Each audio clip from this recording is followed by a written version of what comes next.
রাসূল বলেছেন, তোমাদের ঈমান যদি সাহাবায়ে কেরামের ঈমানের মতো হয়, সাহাবায়ে কেরামদেরকে আল্লাহ রাব্বুল আলামিন যেইভাবে সাহায্য করেছিল বদরের প্রান্তরে, আজও পর্যন্ত তোমাদেরকে আল্লাহ রাব্বুল আলামিন সাহায্য করবে যদি সাহাবায়ে কেরামের ঈমানের মতো ঈমান যদি আজও পর্যন্ত তোমাদের থাকে। বলুন সুবহানাহু ওয়া তাআলা। সূরা বুরুজের মধ্যে যেই ঘটনাটি তিনি উল্লেখ করেছেন, তাফসীরের কিতাবের মধ্যে এসেছে, ওয়ামা নাকামু মিনহুম ইল্লা আন ইউমিনু বিল্লাহিল আজিজিল হামিদ। এই আয়াতের ঠিক তাফসীরে আল্লামা ইবনে কাসির রাহমাতুল্লাহি আলাইহি তার তাফসীরুল কুরআনুল আযীমের মধ্যে হাদিসটি নকল করেছেন। তৎকালীন সময়ে একজন বাদশা ছিল। সেই বাদশা একজন জাদুকর ছিল। জাদুকর যখন বৃদ্ধ হয়ে গেল, জাদুকর বাদশাকে বলল, আমি তো বৃদ্ধ হয়ে গিয়েছি, এখন আপনি আমাকে একটা বাচ্চা ছেলে দেন, মেধাবী যুবক ছেলে দেন, যাকে আমি আমার জাদুবিদ্যাটা শিক্ষা দিয়ে যেতে পারি।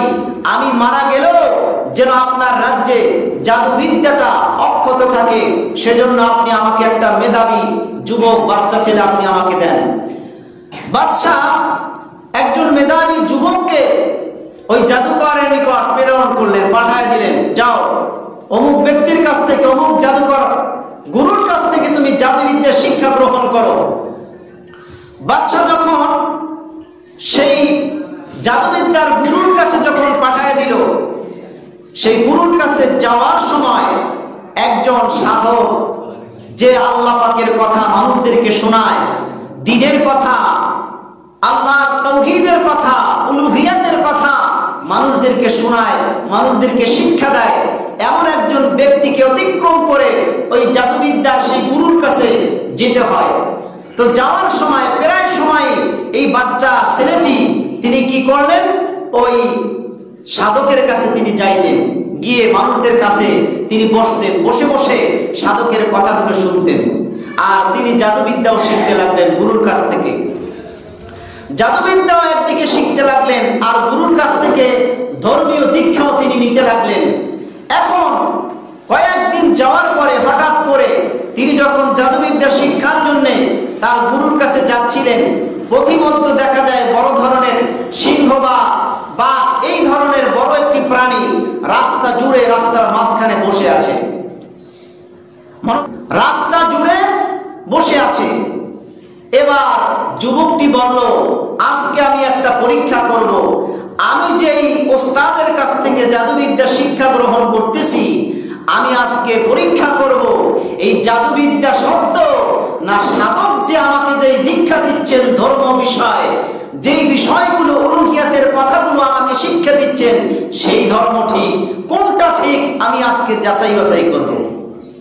এজন্যে কি করলেন যুবক, ওই যুবকটি হাতের মধ্যে একটি পাথর নিলেন, পাথরের ছোট্ট একটা পাথরের টুকরা নিলেন হাতের মধ্যে।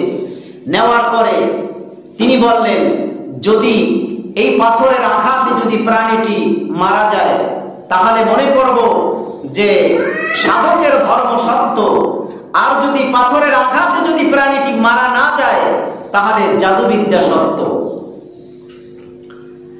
তো যখন আল্লাহ পাকের নাম নিয়ে যুবকটি, যখন আল্লাহর নাম নিয়ে যুবকটি যখন পাথরের ছোট্ট টুকরাটি সেই সিংহের গায়ে যখন আঘাত করলেন, ছোট্ট পাথরের টুকরার আঘাতে সিংহটি মারা গেল।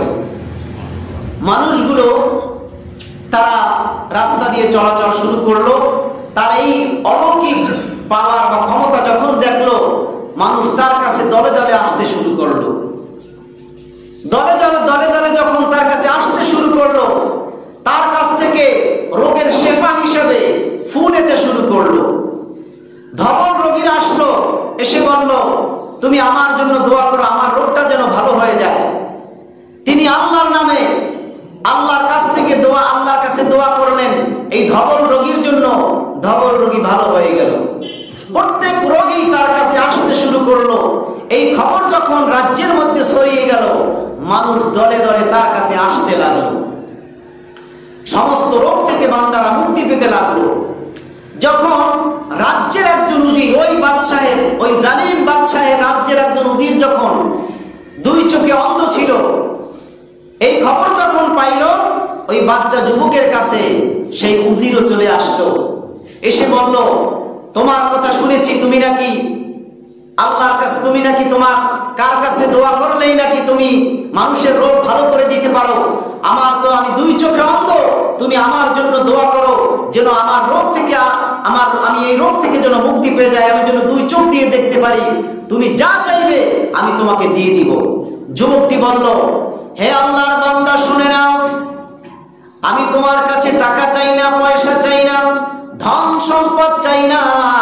তুমি যদি আমার মালিকের প্রতি ঈমান আনো, আমি আমার আল্লাহর প্রতি যদি তুমি ঈমান আনো, তাহলে তোমার জন্য আমি আল্লাহর কাছে দোয়া করব, আমার আল্লাহই তোমার চক্ষু ফিরিয়ে দিবেন। বলুন সুবহানাল্লাহ। আমি তোমাকে ভালো করতে পারি না, আমি তোমাকে সুস্থ করতে পারবো না, আমার সেই ক্ষমতা নাই, তবে আমি আমার দুটো হাত উপরের দিকে বিলায়া দিব, আমি আল্লাহর কাছে দোয়া করব। যদি আমি আল্লাহর কাছে দোয়া করি, হয়তো বা আল্লাহ তোমার রোগকে মুক্তি করে দিবেন, তোমার দুটো চক্ষুকে আমার আল্লাহ তোমাকে ফিরিয়ে দিবে। যুবকটি দুইটা হাত আল্লাহ পাকের দরবারে বাড়াই দিল। আল্লাহর কাছে দোয়া করতে দেরি, এই উজিরের চোখটা আল্লাহ রাব্বুল আলামিন সাথে সাথে ফিরাইয়া দিলেন, চক্ষু ভালো হয়ে গেল। উজির চলে গেলেন বাদশাহের দরবারে, নিয়মিত তিনি কাজ করতে লাগলেন। হঠাৎ করে বাদশাহের চোখ পড়ে গেল উজিরের চোখের দিকে। ও জি, তুমি তো দুই চোখ অন্ধ ছিলে, এখন তুমি দেখতে পাইতেছো।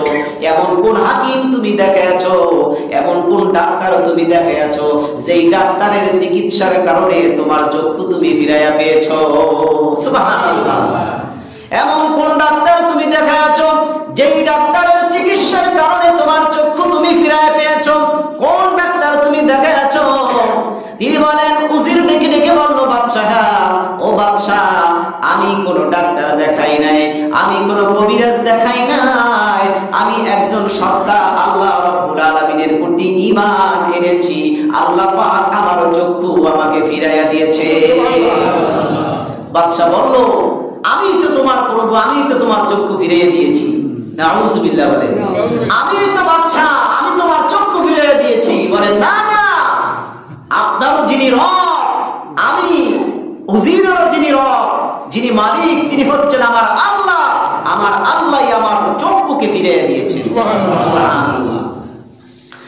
এবার এই কথা যখন বলল, উজির বলল, আমি আপনাকে প্রভু হিসেবে মানতে পারি না, আমি আপনাকে মালিক হিসেবে মানতে পারি না, আমি ইসলাম গ্রহণ করেছি, আমি একজন যুবকের হাতে কালেমা পড়ে মুসলমান হয়েছি। এই বাদশা যখন কালেমার কথা শুনলো, ইসলামের কথা যখন শুনলো, উজিরের প্রতি জুলুম আর নির্যাতন নিপীড়ন শুরু করে দিল। তার অন্যান্য সৈন্যদেরকে বলল, এই উজিরকে তোমরা আঘাত করতে শুরু করো, নির্যাতন আর নিপীড়ন করতে শুরু করো, যতক্ষণ পর্যন্ত সে এই নতুন ধর্ম ত্যাগ না করবে, ততক্ষণ পর্যন্ত তার প্রতি নির্যাতন আর নিপীড়ন শুরু করে দাও। নির্যাতন আর নিপীড়ন শুরু করে দিল।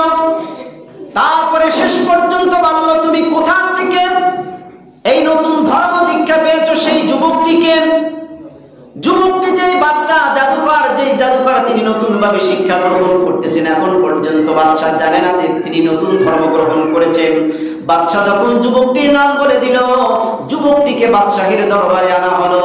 তারপরে বাদশা যুবকটিকে বলল, ও যুবক, তুমি নাকি জাদুবিদ্যায় বড় পাণ্ডিত্য অর্জন করেছো, তুমি নাকি চক্ষু ফিরিয়ে দিয়েছো মানুষদেরকে, তুমি নাকি ধবল রোগীকে সুস্থ করে দিয়েছো, তুমি নাকি হাজার হাজার মানুষের রোগকে তুমি সেবা করে দিয়েছো, এমন বিদ্যা তুমি কি শিখেছো, কোথা থেকে শিখেছো?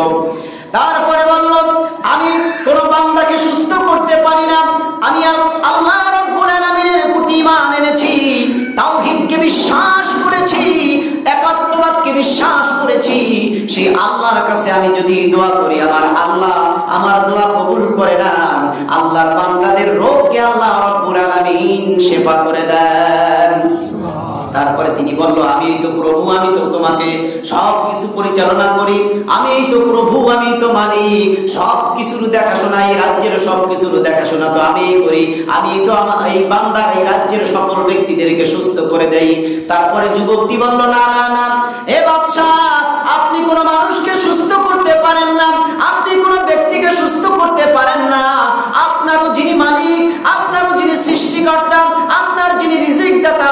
যিনি পালনকর্তা, আমার যিনি পালনকর্তা, রিজিকদাতা, সৃষ্টিকর্তা, তিনি হচ্ছেন আল্লাহ।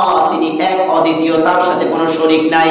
সেই আল্লাহ রব্বুল আলামিন এই রাজ্যের সকল মানুষদের অসুস্থতাকে সুস্থ করে দেন, সমস্ত মানুষদেরকে রিজিকের ব্যবস্থা করে দেন, সমস্ত মানুষদেরকে লালন পালনের ব্যবস্থা করেন। তিনি অন্য কেউ নয়, তিনি কোনো দুনিয়ার বাদশা নয়, তিনি হচ্ছেন এক সত্তা, একক আল্লাহ, মহান আল্লাহ রব্বুল আলামিন। বলুন সুবহানাল্লাহ।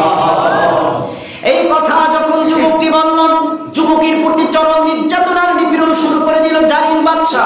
যখন তাকে অত্যাচার নিপীড়ন করেও তাকে দিন থেকে সরাতে পারল না, ইসলাম থেকে যখন তাকে সরাতে পারল না, এবার তার রাজ্যের সৈন্যদেরকে বলল, ও আমার সৈন্যরা, এই যুবক যতক্ষণ পর্যন্ত ইসলাম পরিত্যাগ না করবে ততক্ষণ পর্যন্ত তোমরা তাকে শাস্তি দিতে থাকবে, যতক্ষণ পর্যন্ত নতুন দিন ছেড়ে না দিবে ততক্ষণ পর্যন্ত তোমরা তাকে নির্যাতন আর নিপীড়ন শুরু করবে। তারপরে বলল, একটা বিশাল উঁচু পাহাড়ের উপর তোমরা তাকে নিয়ে যাবা, সেখানে নিয়ে তারপরে যদি সে ইসলাম ধর্ম ছেড়ে না দিতে চায় তাহলে সেই উঁচু পাহাড় থেকে তোমরা তাকে নিচে নিক্ষেপ করে দিবে। যখন সেই পাহাড়ের চূড়ায় এই যুবকটিকে নিয়ে গেল, সেখানে ভালোভাবে তাকে হাত পা বাঁধলো, বাঁধার পরে তারপরে বলল, তুমি কি নতুন ধর্ম ছেড়ে দিবা নাকি?